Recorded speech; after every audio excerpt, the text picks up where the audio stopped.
আজকে আমি ঢেঁড়সের সর্ষে পোস্ত করেছি, সেটাই শেয়ার করেছি। ঢেঁড়সগুলোকে ধুয়ে নিয়ে তারপর কেটেছি। ধুয়ে কাটলে হচ্ছে ঢেঁড়স হওয়ার পরে ঢেঁড়সগুলো কাটা হয়ে গেছে। আমি হচ্ছে কেটে করেছি, আপনারা গোটা ঢেঁড়সও করতে পারেন। সর্ষে পোস্ত কাঁচা লঙ্কাটা জল দিয়ে বেটে নিয়েছি। এবার হচ্ছে কড়াতে সর্ষের তেল দিয়ে ঢেঁড়সটাকে একটুখানি ভেজে নিলাম। এটা সর্ষের তেল দিয়েই করতে হবে।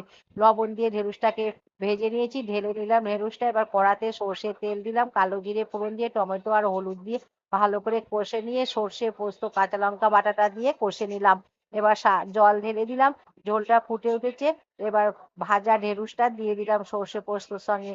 স্বাদ মতন লবণ দিলাম, সামান্য একটু চিনি দিলাম, একটু টেস্ট হবে, খুব একটা মিষ্টি হবে না। এবার ঢাকা দিয়ে দিলাম। ঢাকাটা খুলেছি, ঢেঁড়সটা সেদ্ধ হয়ে গেছে। হয়ে গেল আমার ঢেঁড়সের সর্ষে পোস্ত। ভালো লাগলে চ্যানেলটিকে সাবস্ক্রাইব করবেন, লাইক করবেন, পাশে থাকবেন। নমস্কার।